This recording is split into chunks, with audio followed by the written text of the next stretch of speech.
মক্কায় কুরাইশদের নির্যাতন যখন চরম আকার ধারণ করে তখন সেই নির্যাতন সহ্য করতে না পেরে সাহাবীদের অনেকেই আবিসিনিয়ায় হিজরত করেন। আবিসিনিয়া শাসন করতেন একজন ন্যায়পরায়ণ বাদশাহ, যাকে নাজ্জাশী বলে ডাকা হতো।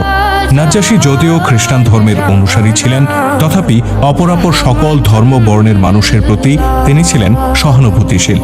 তাই খানিকটা স্বস্তি ও শান্তির আশায় সাহাবীরা মক্কা ছেড়ে সেখানে চলে যান। কিন্তু নিপীড়ক মক্কাবাসী অর্থাৎ কুরাইশরা সাহাবীদের পিছু ছাড়ে না। মুসলিমরা যেন আবিসিনিয়ায় আশ্রয় না পায় এ ব্যাপারে তারা কলকাঠি নাড়তে শুরু করে।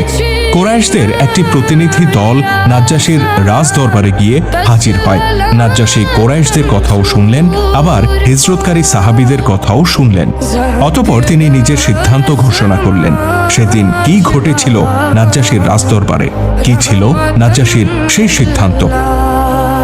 রাসূলুল্লাহ সাল্লাল্লাহু আলাইহি সাল্লামের নির্দেশে নবুয়াতের চতুর্থ ও পঞ্চম বছরে সাহাবীদের দুটি দল মক্কা ছেড়ে আবিসিনিয়ায় হিজরত করে। দুই দলে সাহাবীদের মোট সংখ্যা ছিল 100-র কাছাকাছি। যে স্বস্তির আশা নিয়ে তারা সেখানে হিজরত করেছিলেন, বাস্তবেও সেখানে গিয়ে তারা তেমনটাই দেখতে পেলেন।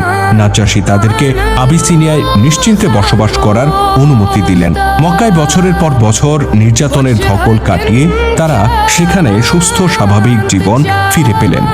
কিন্তু সাহাবীদের এই সুখ শান্তি কুরাইশদের পছন্দ হলো না। তারা নাজ্জাশীর দরবারে একটি প্রতিনিধি দল পাঠিয়ে তাকে মুসলিমদের ব্যাপারে বিষিয়ে তোলার সিদ্ধান্ত নেয়। ইসলামের প্রখ্যাত সেনাপতি আমর ইবনুল আস রাদিয়াল্লাহু তাআলা আনহু তখনও ইসলাম গ্রহণ করেননি, বরং ওই সময় তিনি ছিলেন ইসলামের কট্টর বিরোধিতাকারী। ব্যক্তিগতভাবে আমর ইবনুল আস ছিলেন বিচক্ষণ ও কূটনৈতিক দূরদর্শিতা সম্পন্ন। তিনি বিভিন্ন